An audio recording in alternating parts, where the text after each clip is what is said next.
Okay, everyone, welcome back to The Longest Journey. So in the last one, we got some information about the god or whatever who fell into the sea. What did he tell us, though? If anybody knows this god, it would be the mermen. Right, so we have to find some mermen? Don't really know how to find mermen. Maybe the big boat guy knows.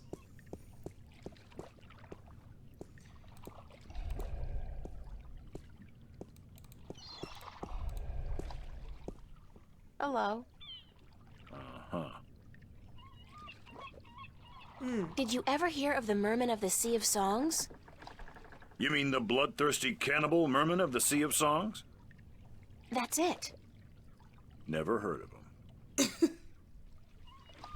You sure? Are you sure you've never heard of the merman of the Sea of Songs? Be quiet. Shh. Not so loud. What's up with the shushing? Legend says that if you speak openly of the bloodthirsty cannibal merman of the Sea of Songs, they will hunt you down until they've caught you and devoured you. And you believe this legend? No, I'm just trying to scare you off. Bye. He's such a dick. Okay. Let's see. There.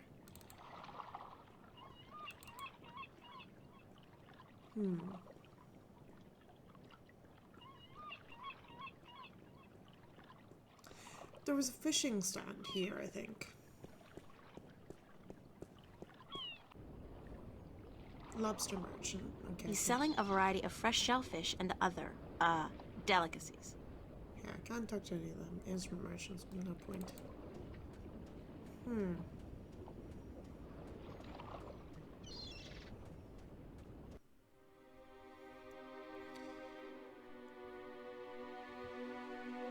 Marketplace, maybe?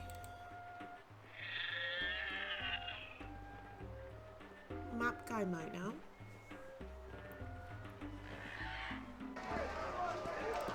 Hey, you. What's going on? Why didn't you deliver any maps yesterday? Oh, yeah. You have a job. I wasn't around, sorry. Well, there are more maps to be delivered, and my customers are getting very impatient. Did you deliver the map to the rolling man? Yes, sir. All right, let me see his signature, and I'll give you your next delivery.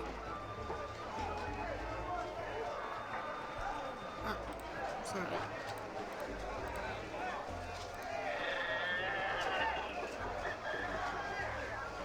Here's your next delivery, a map of the Northlands to a Tun Lyak, staying at the Journeyman Inn. And be quick about it. She's been waiting since the day before yesterday. Okay, cool. So we've got to go back to Journeyman Inn.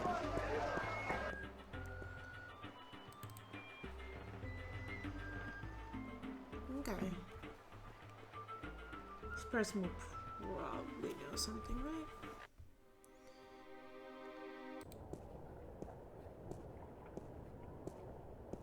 Farm boy, hot, sexy farm boy.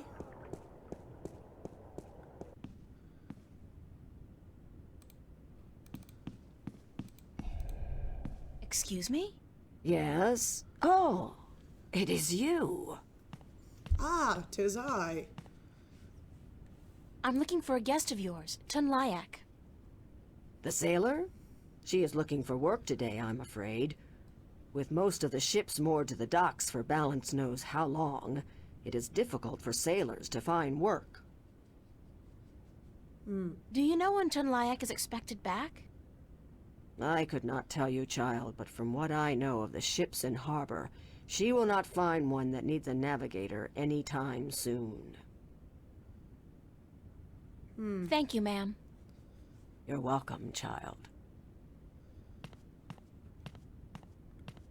Okay, so should I go back to the docks?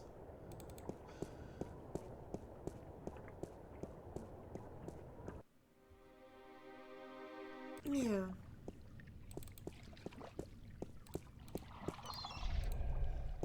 Hello. Hello. Uh-huh. Bye. Bye.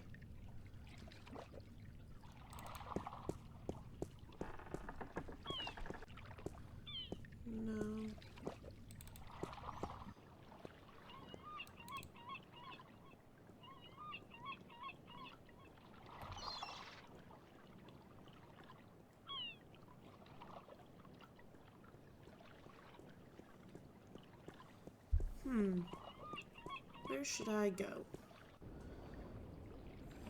She's not around here.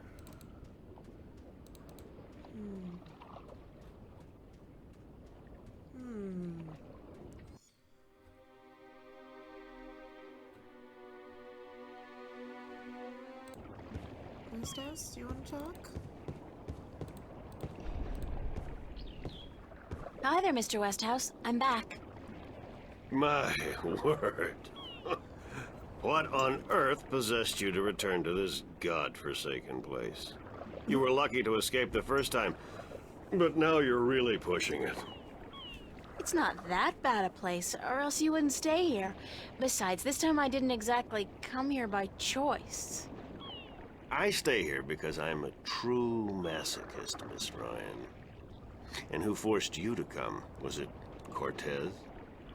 He doesn't even know I'm here, unfortunately. No, I think I had some kind of accident with my so-called powers. I shifted in my underwear. No, ha! Isn't that the way it is, though? We always cross the rift at the most inopportune times. Care for a drink? Oh, no, that's right. You, don't. Would you mind helping me with a few questions? I've nothing better to do, so shoot. Do you know anything about dragons? I try to stay out of the affairs of the kin these days. What precisely do you wish to know about the damn beasts? There are 2 dragons in Arcadia, and I'm trying to locate them.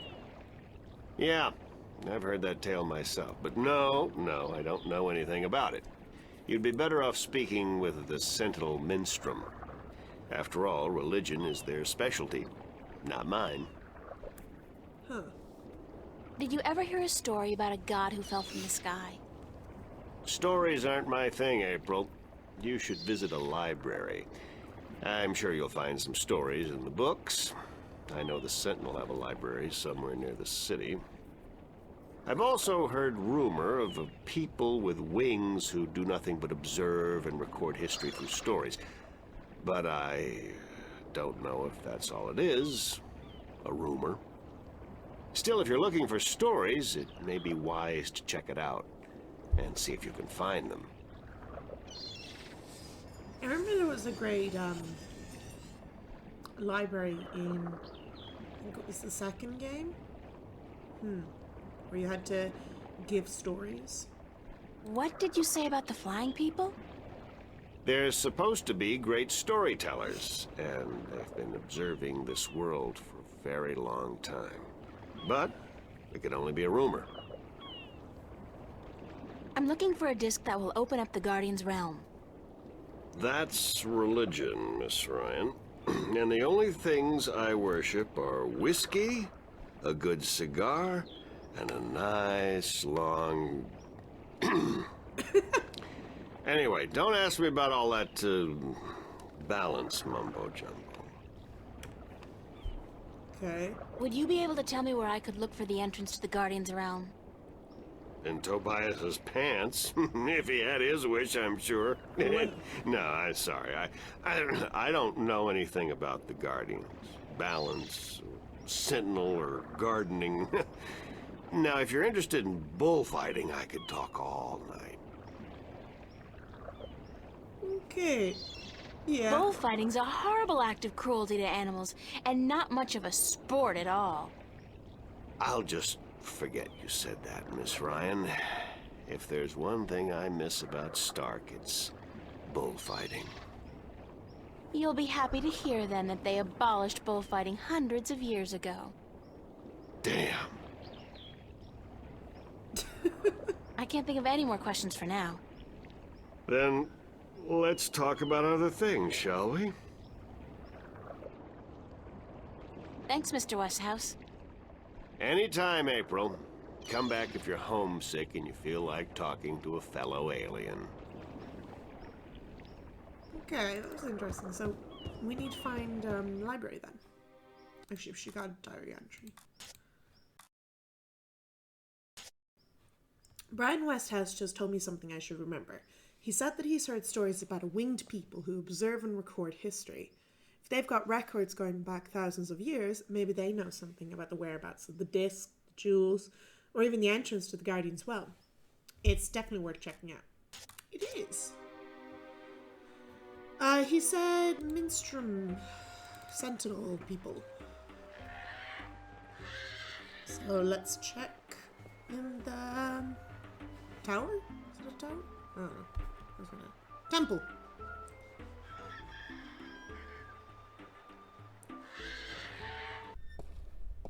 Hello. It's been a while. Good morning, Tobias. Why, it's April, my friend from Stark. Have you come to visit us again? So it appears. I didn't exactly come here by choice this time, though. Oh? How so, if I may ask? In a weird and twisted way, it's nothing out of what's become the substitute for ordinary in my life. One second I was in my room in Newport. The next, I was in a dark alley in Marcuria. You must have opened a shift while you were sleeping. Good. This means you are learning to harness your magic. Yeah, I guess, except I don't think I'll be able to get back home again. And this time, my mentor, Cortez, has no idea that I'm here. Ah, but I'm sure you will find a way to channel and control your powers soon. In the meantime, is there anything I can do to help? Yes. I need to locate the disc that unlocks the Guardian's tower. The disc that is the key? Yes, it is needed. It might even restore balance, provided the new Guardian accompanies it to the tower, of course. But you wish to find the disc yourself? I have to. Cliché or not, it's our only hope. You do this often, then? You know, save worlds? It's an expression. Heroism in my world is more of a cliché than anything else. I do not understand. But then I am merely a servant of the balance, while you are more. But yes, the disc. As I told you once before, when the Earth was divided, and the realm of the Guardian created, a disc was forged in the Well of Making. The disc was to serve two purposes: as a key to the Tower of Balance should it become necessary to enter it in the Guardian's absence, and as a replacement for the disc that is already in the tower should it be broken. The tower is now abandoned and locked, and the old disc shattered. I do think the time is right for the second disc to be brought forward and used. Where is the disc now? At first, more than 12,000 years ago, it was kept in the open, at the Sentinel Enclave outside Marcuria. However, when thieves attempted to make away with the disc, it was taken away. Why? So that the 4 parts of the disc could be divided amongst 4 of the magical people of Arcadia. People who would have nothing to gain from the balance being compromised.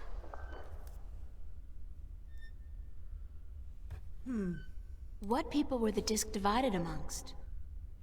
This I cannot tell you. I am not sure anyone remembers now. But it would be in the scriptures, I am certain. What scriptures? The scriptures of the balance. There are 13 of them. 13 is a strong number, rich in tradition, and... Did you know the Irede High Council consists of 13 ministers? No, of course you don't. 13 was also the number of the fathers who begat the Sentinel, and who built the Tower of Balance.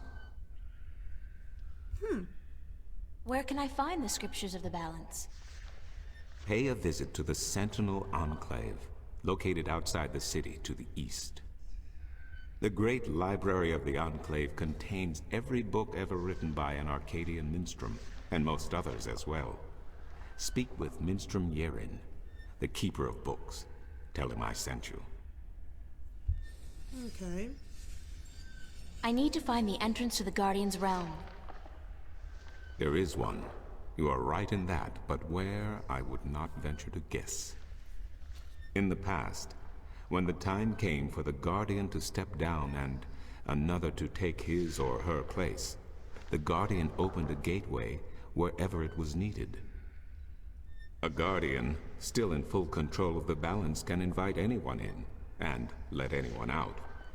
But with the Guardian gone, the only way in would be the point where the divide was first created, where the tower was built. Isn't that location written down somewhere? Remember that this was done on the old Earth before the divide. After the divide, after the creation of Stark and Arcadia, places were shifted about. This entrance may not even be on the ground anymore. What do you mean? It could be up there, in the sky, or far below us, through the crust of the Earth into the molten depths below. I cannot say, and I do not know anyone who could. Right. Isn't there any way to locate the entrance to the Guardian's realm? Perhaps with careful investigation of the old texts, histories of Arcadia, of the Divide, the scriptures.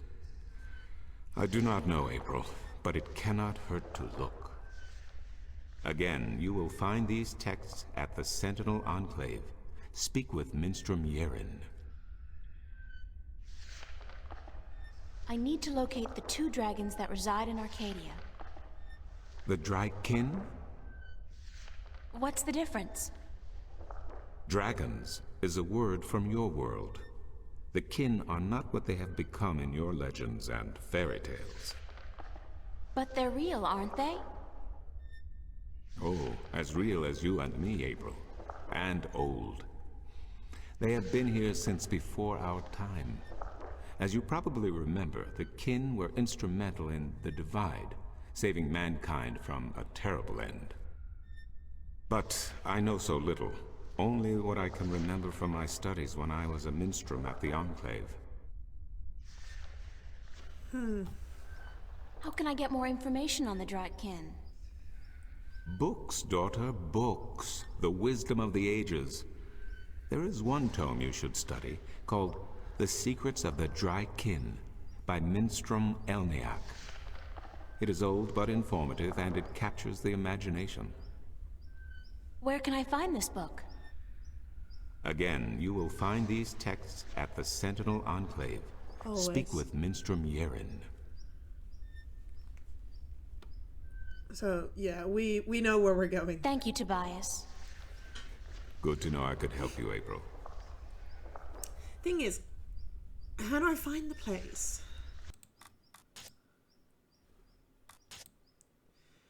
Monday. I have no concept of what the Arcadian or Mercurian calendar's like, but at home it would be July 31st.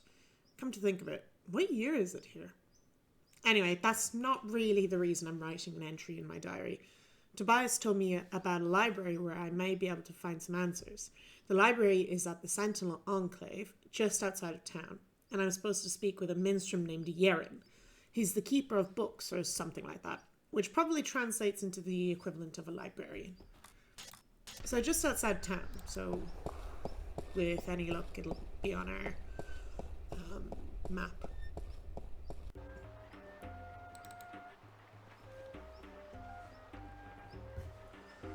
Run, run, run, run, run, run, run, run, run, run. Run, run, run, run, run, run, run, run, run, run. Oh my god. Is that it? The Enclave. Yes. Ooh. Cool. Into the Enclave. Some kind of sandstone, very malleable, but also very vulnerable to the elements. These cliffs probably have huge, naturally formed caves and tunnels. Huh. Cool. It's a stone dragon gazing down into the center of the dome like it's guarding the entrance. It's a magnificent piece of work. Cool.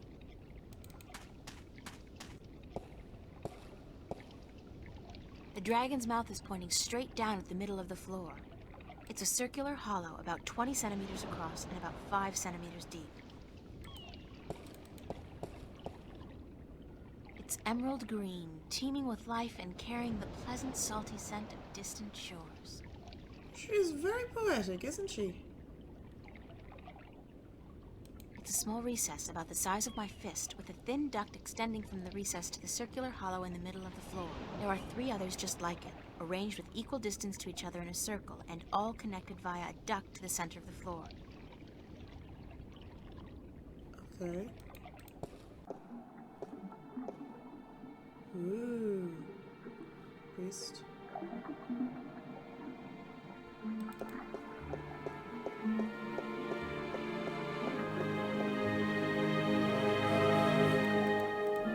It's one of the Sentinel minstrel.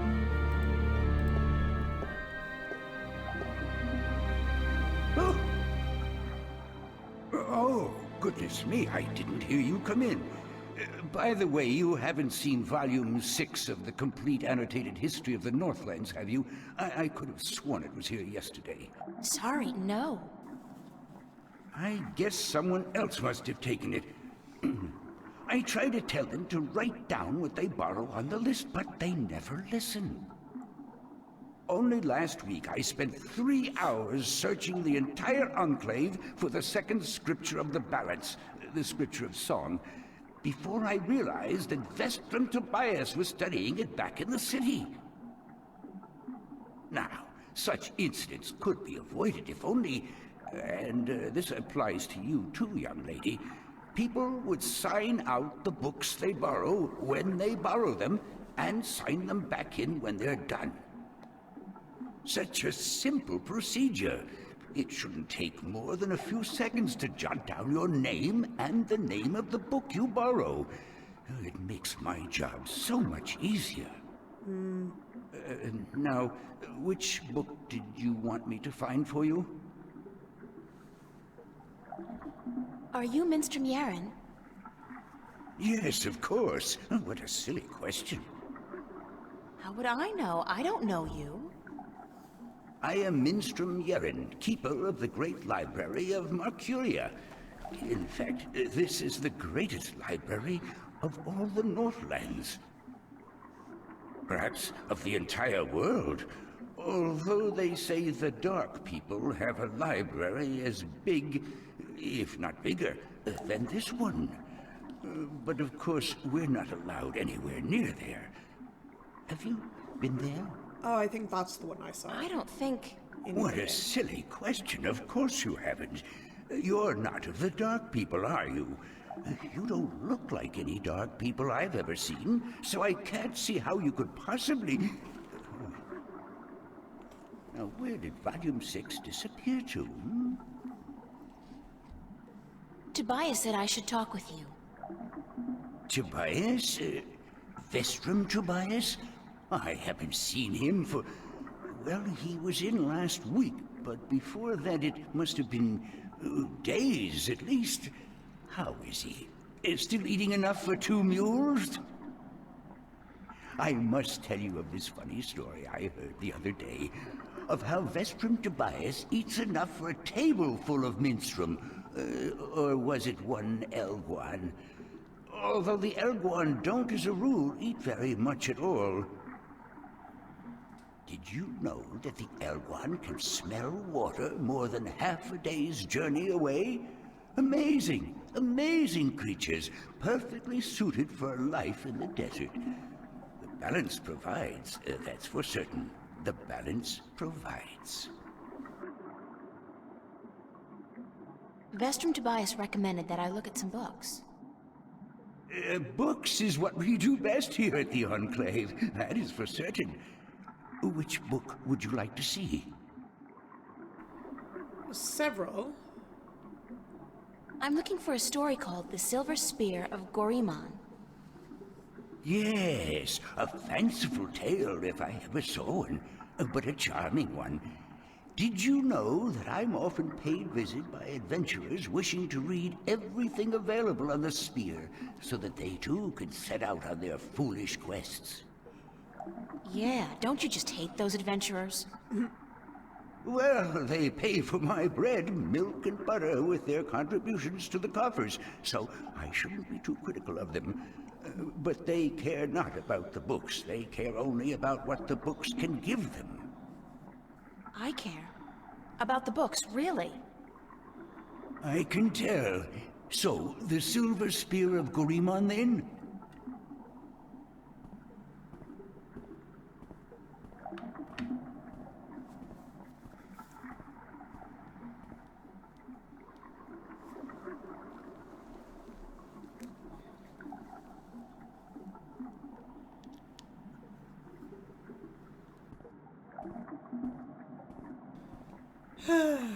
That's a big book.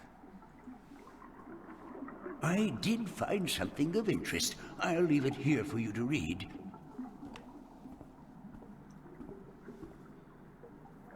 Okay.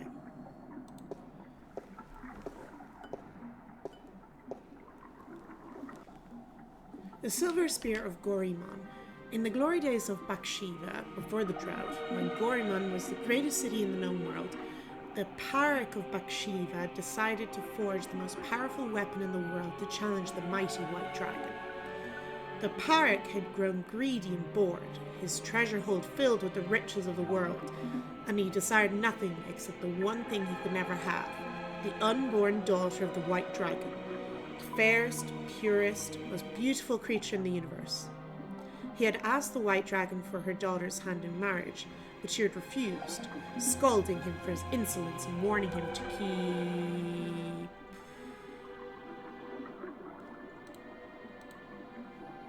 Are you done? Let me take that back for you. I'm missing a page? Warning him to keep?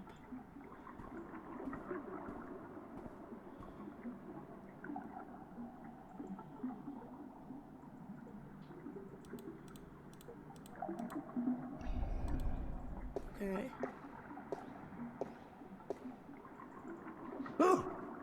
Oh, goodness, it's you again. Oh, you gave me such a fright. Could I see some more books? Oh, certainly. What a silly question. A book on the history of Marcuria would be interesting. Ah, an extensive subject, to be sure. I will do my best.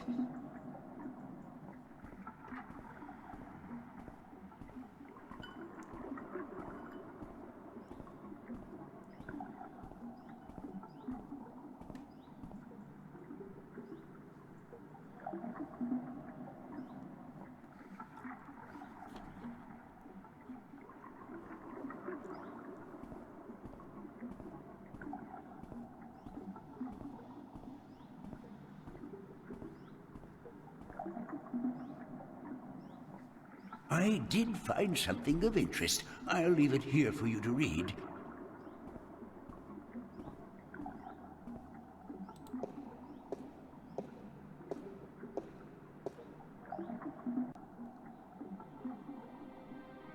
Ah, okay, there you go. Travels in the Northlands by Jemaine the Discoverer. The first part. In my many years as a travelling poet and bard, I have journeyed far and wide across the fair realm of Arcadia, and I have seen sights most people would have not dreamed. I have stood on the magnificent and terrible southern capes in the midst of winter, when the storms are at their fiercest, while waves as tall as the towers of Altaban washed over my frozen body. I have witnessed the monstrous beasts that lurk in those dark and deadly waters of the south, swallow brave galleons whole. Creatures the size of mountains that with a flick of a tail can touch the depths of the sea and the stars themselves. I have crossed the great ocean from north to south and from east to west, and in the course been stranded on desert islands with no sustenance but what I could gather from the sparse vegetation for months at a time. I have ridden the great Elguan across Changagriel, the wasteland, from Altavan to Monturba, and further south where the Turuk, the oasis, are few and far between, and I have seen the shifting dunes above the rock ruins of Gorimon, the precious jewel of the Bakshivan Empire, concealed for centuries by the coarse and treacherous sand. And I have journeyed far west, carried on goodwill and destiny by shadow ships, to the strange and unknown cliffs of a world unseen by most. a world of an unfamiliar tongue and customs, a world of great wonder and mysticism. I have seen all this and more, but the fairest sights still I have seen in the lands of the north, from Aerid to the border mountains, from Tyrene to the Bay of Fire. No sight can ever compare it to dawn at Mount Tyranny, looking out to the plains of Nedra, where wild stallions run free in the thousands, and to look on the city of Crescent, the pearl of fire, while the boiling sun sets in the ocean beyond, the slow waves reflecting dark yellow and red as they lap slowly upon the sandy shores, is an experience truly treasured and ne'er forgotten. These lands are blessed by the Creator, shaped by men, yet wild and free and fertile, home to the greatest cities, the most precious sights, and the most cultured and civilized people in Arcadia. Of all the fires I have rested my weary legs by, of all the taverns where I have learned of the legends of tale spinners and memorized the songs of bards, of all the lands where I have wandered from city to village, it is to the Northlands I return time and time again to learn evermore. Join me now, for I will evoke in you the very emotions I first experienced when visiting the sights and treasures of the northern lands.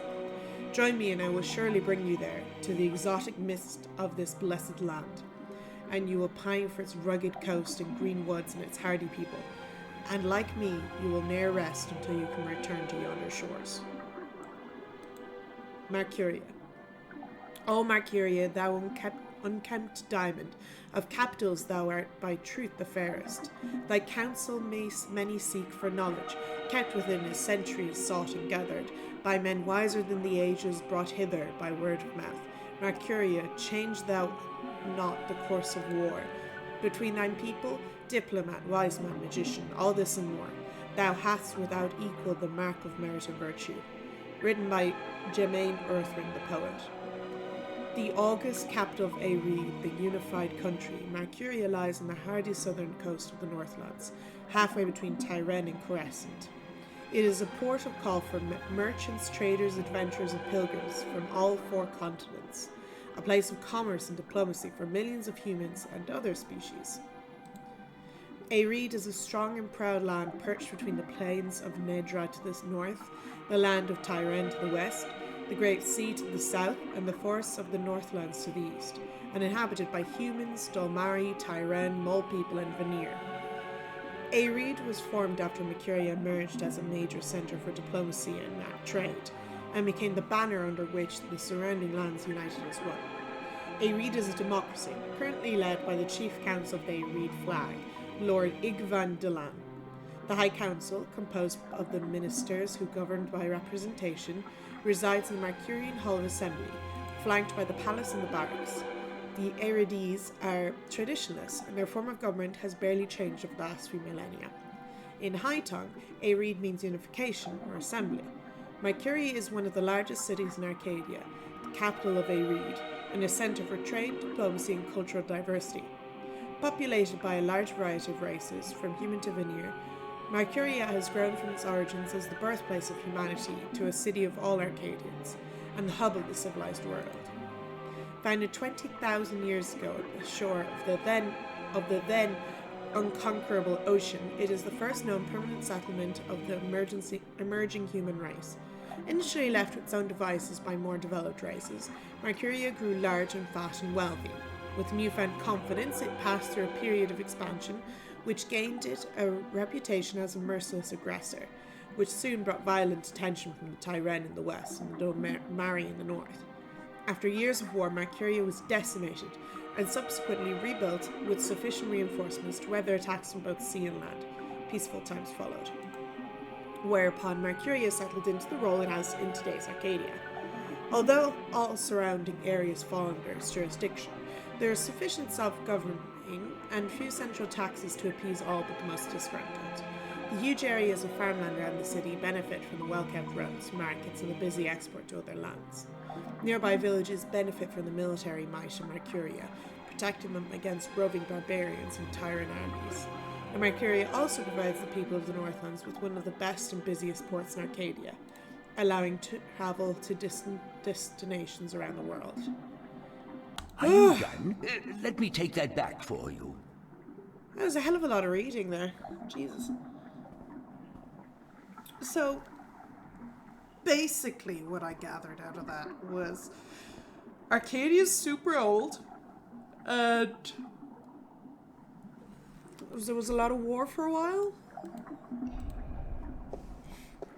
I don't know. That didn't feel super helpful.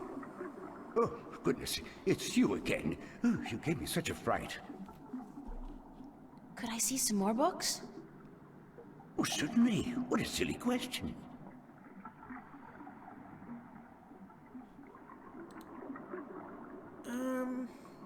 I'd like to read The Silver Spear of Gorimon again. Certainly. Hey, you didn't put it back over there. I remember. You put it over here.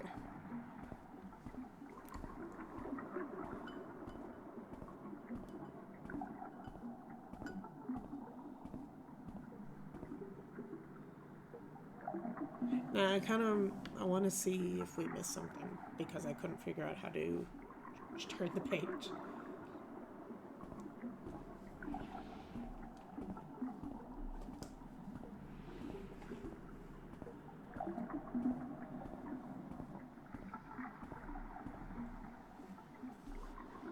I did find something of interest. I'll leave it here for you to read. Thank you. I look like a serving maid. Okay. Okay, scolding him for his insolence and warning him to keep his distance from immortals. And so the parrot sought the advice of a mighty sorcerer, the dark and cruel Aus, to learn how to kill one of the Draken. The sorcerer told the parrot of the white silver of Mount Tyranny, the strongest substance in Arcadia, and how it could be forged by magic to kill even one of the kin. The parrot ordered his army to go north, across the ocean, and to bring back enough white silver to shape a weapon. When his men returned with the rare metal, the parrot ordered the finest blacksmith in Bathsheba to his castle, where Aus the sorcerer cast a spell to create an unholy forge. 10 days and 10 nights it took before the exhausted blacksmith could present a tall spear to his emperor. But before the spear could be used to kill one of the kin, it had to be bathed in blood. Beheading the poor blacksmith and the soldiers who had retrieved the white silver from Mount Tyranny, the parrot's private bath was filled with their blood. As he dipped the silver spear into the red bath, watched over by Aus, a terrible scream erupted, and steam rose up in a red, foul-smelling cloud. When the steam lifted, the blood was all gone, and the spear was glowing in deep red colour. With the terrible weapon now ready to be wielded, the parrot issued a challenge to the White Dragon, to either surrender her daughter to him for marriage, or suffer painful death at his hand. Enraged, the White Dragon refused him yet again and flew to meet the parrot, his sorcerer, and his 1,000-strong army on the green fields outside Gorimon. Of this magical silver spear she knew nothing, and the parrot kept it wrapped in cloth by his side. "Bring your forces around, parrot," warned the White Dragon. "If you do not, I will lay waste to them all." "I wish my men no harm," lied the parrot, "for this is between the two of us." He then rode forward alone and dismounted his horse, but stayed within reach of the spear. The White Dragon landed before him, and she said, "You are brave to face me like this when you know you cannot harm me." Then the parrot raised a hand as if to greet her, but it was instead assigned to a sorcerer, the terrible Aus, who cast a mighty spell to hold the White Dragon while the parrot drew his silver spear. The White Dragon fought bravely, and she was close to escaping the sorcerer's magic, but the parrot was quick, and he thrust the magic spear into her chest. She screamed in pain and anger, and the sorcerer's spell could no longer hold her. Rising on her beautiful wings, blood pouring down on the land below, she cursed Bathsheba, her parrot, and her people for all time. Wherever the White Dragon's blood fell, the land turned arid, and the grass became sand. The parrot sent his army to follow the White Dragon and to bring back her egg, but the drought grew, and within days the once proud empire Bathsheba was turning into a desert. Then followed a fierce storm that tore across the land for 100 days and nights, and when the dust settled, there was nothing left of Bathsheba, but 2 coastal cities and a few scattered oases. It is said that in the buried ruins of a lost capital, wrapped in the arms of the parrot who dared test the immortal, rests the silver spear of Gorimon. Okay, interesting. Are you done? Let me take that back for you. Oh my god, these super slow animations. Oh, I've still got at least one thing to read.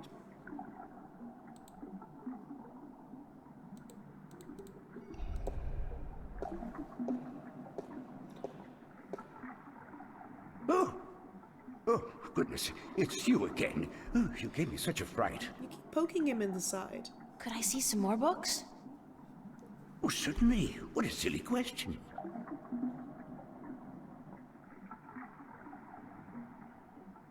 I'd like to read some Arcadian folktales. A favored topic of mine. I have just what you're looking for.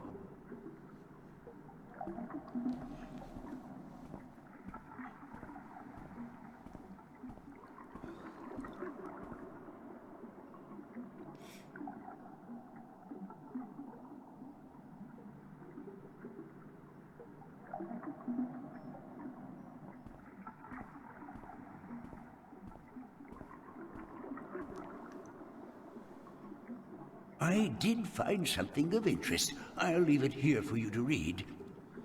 Thank you.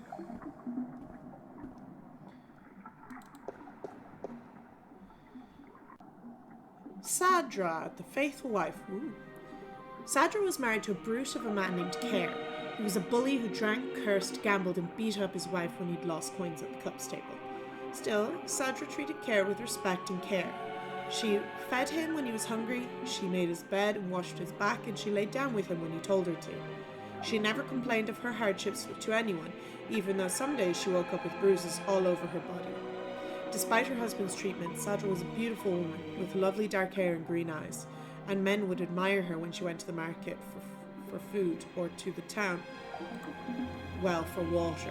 But none dared approach her, fearing her dangerous husband, more than they admired her beauty and grace. People would say, "Poor Sadra, she deserves better than what she has. She is so good and patient even though her husband mistreats her every day." But no one was willing to do anything to free her from her husband, as they all feared his wrath. She chooses her own path, they would say, and it is not our duty to interfere. Then, one day, a tall and handsome prince rode into town to visit with the elder council. When he spotted Sadra carrying 2 heavy buckets from the well to her home on the edge of town, he was taken with her beauty and youth and jumped down from his horse to help carry her buckets home. On the way, he offered Sadra courtship, but when told she was already married, he bowed respectfully and excused himself for acting inappropriately. That night, Sadra's husband heard about the prince helping his wife, and after striking her down for letting royalty interfere with her duties, he strode drunkenly, for he had already had his usual fill of dark ale, towards the tavern where the prince and his cohorts were staying. When Care arrived at the tavern, the prince was eating dinner, and when told Sadra's husband was there to see him, the prince stopped and waved the man closer. "I must congratulate you on your good taste in marriage," said the prince, "for your wife is the most beautiful and good-hearted woman I have ever met." And then he offered Care a seat and a tall mug of ale. But the angry husband did not appreciate the prince's advances, and he drew a sword and lunged at the prince before his guards could react. The prince was quick and lucky to avoid certain death, but before Care could make a second strike, the prince had recovered his sword from where it stood by the wall and stood ready to fight the brute. "Leave him be," called the prince when his guards drew arms and ran to protect their liege. "This is between him and me." Smiling briefly, he nodded his head to Care and stood to attention. Obviously, his skill with the sword was formidable. Care, a coward at heart, knew that if he fought fairly, he would surely die, and he sheathed his sword but loosened the knife he had tucked up his long sleeve. "My pardon, Prince," said Care. "My love for my wife is such that I am blinded by jealousy. I offer you friendship and apologies." He extended an open hand to the prince and smiled a broad lizard smile. The prince, unaware of Care's mistreatment of his faithful wife, smiled back, put down his sword, and extended his own hand. "Your apology is accepted, sir." Then, suddenly, Care's knife was in his hand and moving in a blur towards the prince's exposed throat. Had it not been for the quick eye of a nearby guard, who, with the broadside of his sword, struck Care on the side of his head, the prince would have been dead. The knife carved a deep scar in the prince's shoulder, but did no serious harm. Care was taken away to the town prison to be judged when the sun rose. His crime was surely punishable by death, especially if Sadra would testify to his cruelty in front of a judge. Free of Care's tyranny, the townspeople now spoke of Sadra's suffering by her husband's hand. But Sadra would not herself, even now, speak against her husband, and instead of being sentenced to death, Care was sent away to work in the king's mines for 25 years. Taken with her faithfulness, the prince yet again offered Sadra courtship, but again Sadra declined, for she was still a married woman. Then, 1 year later, Care attempted to escape the king's mines by killing 2 guards and climbing the walls, but he was shot down with an arrow and died in agony and disgrace. Again, the prince visited Sadra's town, bringing condolences and a renewed offer of courtship, and this time Sadra agreed. Months later, the prince and Sadra were married in a glorious ceremony, and when the old king died, the prince became regent, and Sadra his queen. She was as good a queen as the land had ever seen, and she was loved dearly until the day she died. And her funeral was the grandest and most tearful in memory. Okay, that was an interesting story. The Children of the Lake. There was a village by a lake where no couple had borne a child for 20 years. The villagers were desperate, for without children, their village would wither and die, and they turned to their god for help. The next morning, 50 young children rose out of the misty lake and wandered onto the shores, much to the joy of the childless women. "We are yours," said one of the children, "as long as you remember one thing. You are never to fish from this lake again. Instead, you must learn to hunt in the forest and live off of the land." The villagers agreed, though they worried they might go hungry since they were used to catching and eating fish from the lake. But it didn't take long before they had taught themselves to hunt and grow wheat and potatoes in the fields. 18 years passed, and then one day an old man grew tired of rabbits and deer and potatoes and bread, and he longed to catch a big fish and cook it over sizzling fire. He took his boat out to where the villagers would not see him, and he sank his line. Almost immediately he caught a large trout, but as he was rowing back to shore, he saw the children of the lake wander from their homes back into the dark waters from whence they came. Their mothers called for them, tried to hold on to them, begged them not to leave, but they would not speak, and one by one they disappeared into the lake. The old fisherman then saw, as the children sank into the murky waters, how they turned into large fish and sped off into the deep. He was shameful then, and dropped his catch back in the water, but it was too late, and the village would forevermore remain childless. That was weird. Okay. Are you done? Let me take that back for you. Okay. That second one was interesting. I think that's like mermen or something. Magical lake that gives children.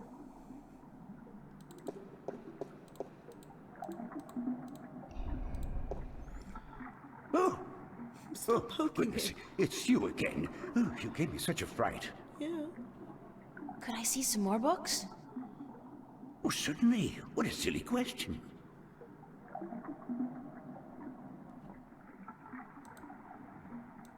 I'm looking for some information, but I'm not sure which book to ask for. No matter. I know a great deal about most of the books in here. What topic intrigues you? I've heard rumors about mermen who live beneath the Sea of Songs, and I'd like to find out more about them. Mermen in the Sea of Songs. Let me see what I can find, yes?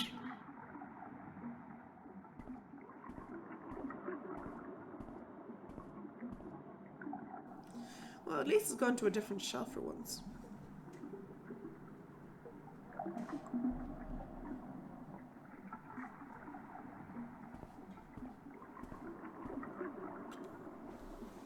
I did find something of interest. I'll leave it here for you to read.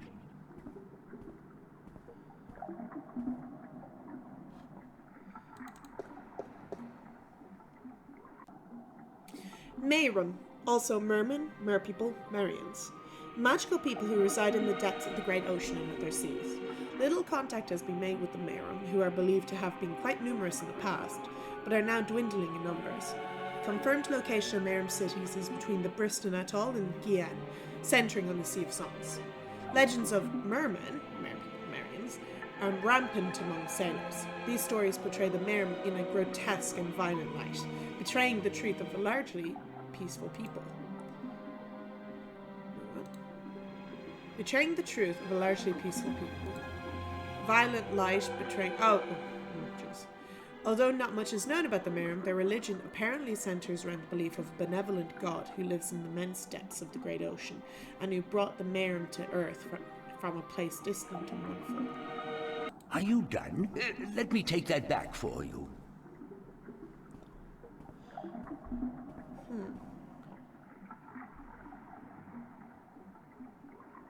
I'm so sick of this animation.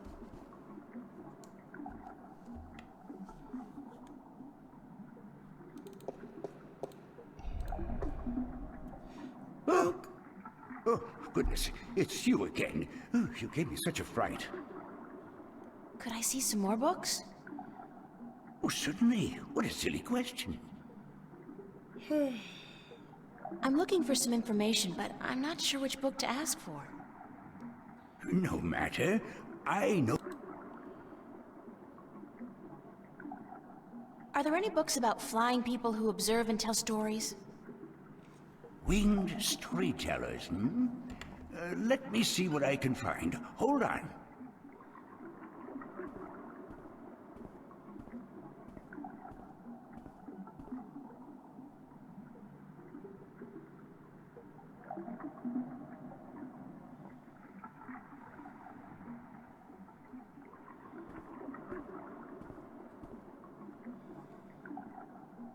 I did find something of interest. I'll leave it here for you to read.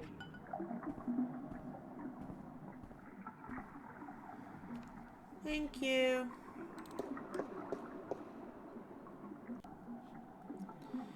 The island of Elias, near the Briston Atoll. Maybe I should try to go there. Okay, I guess that's the one I needed. Alatian, a crafty winged people who have recently dwindled in numbers and whose ability to fly long distances has been steadily diminishing over the past few centuries. The Alatian are known for their ability to remember and tell stories from before the dawn of mankind and up to modern events. The largest known tribe of Alatian, with whom traders have occasional contact, resides on the otherwise uninhabited island of Alais in the Briston Atoll. Are you done? Let me take that back for... And we wait for his animation to run through again.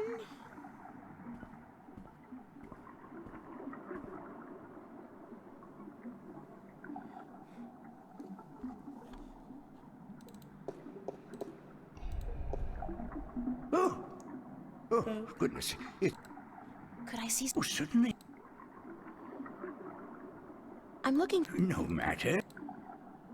Okay. I need to find out which four magical people of Arcadia were given a piece of the stone disc that serves as the key to the Guardian's realm.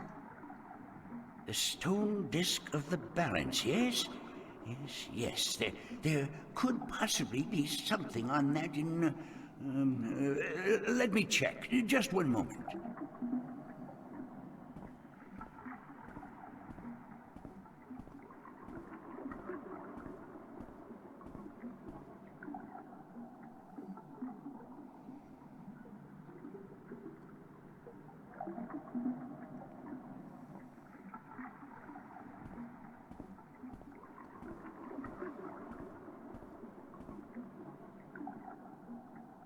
I did find something of interest. I'll leave it here for you to read. Thank you.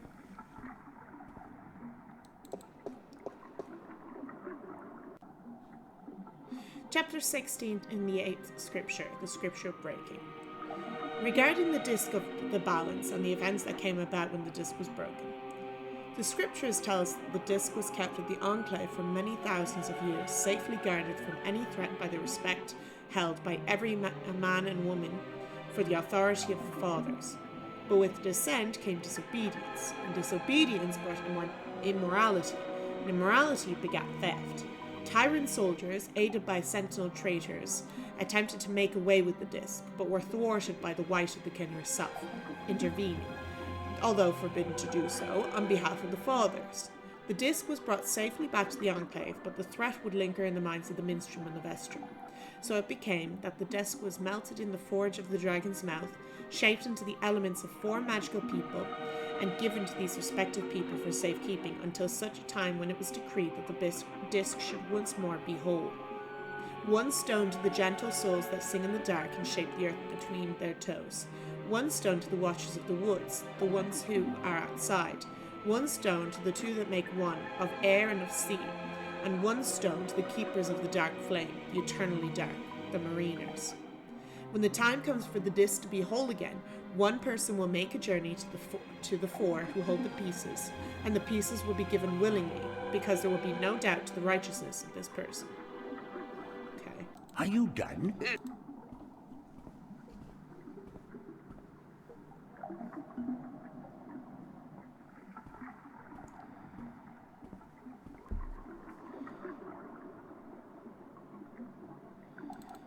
Okay, let's see if there's anything else you can say. Oh, Could I see? oh, certainly. I'm looking for. No matter.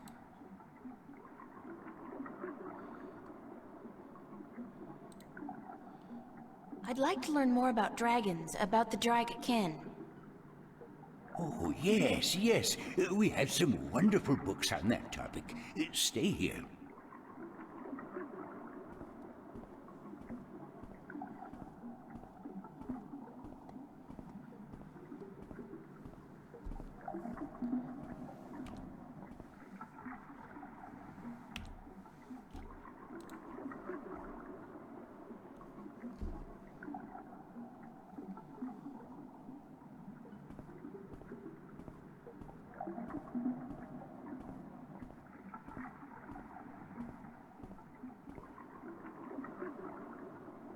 I did find something of interest. I'll leave it here for you to read.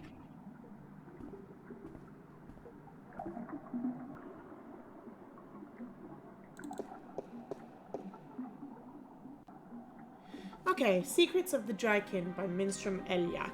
Forward. The Drykin are known by many names throughout the Twin Worlds. In Altung, they are often referred to as Drakin.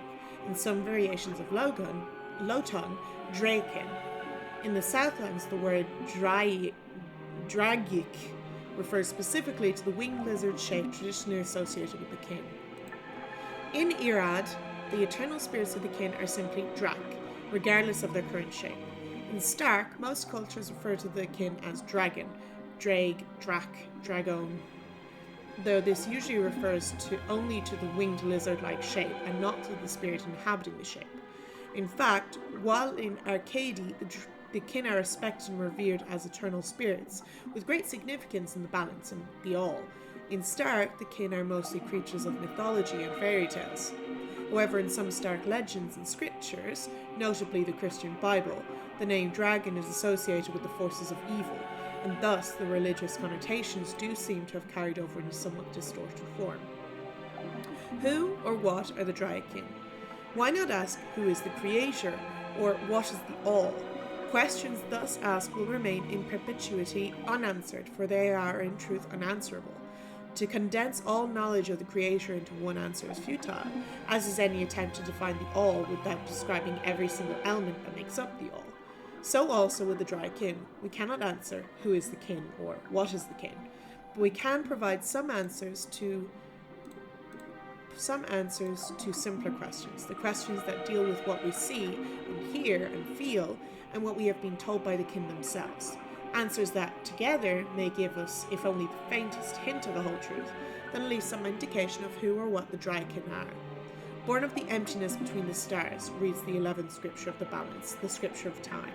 Shaped in unison with the all, part of the all, yet outside the all. Dryakin, note the ancient high tongue variation of Dryakin. Why so many variations and interpretations?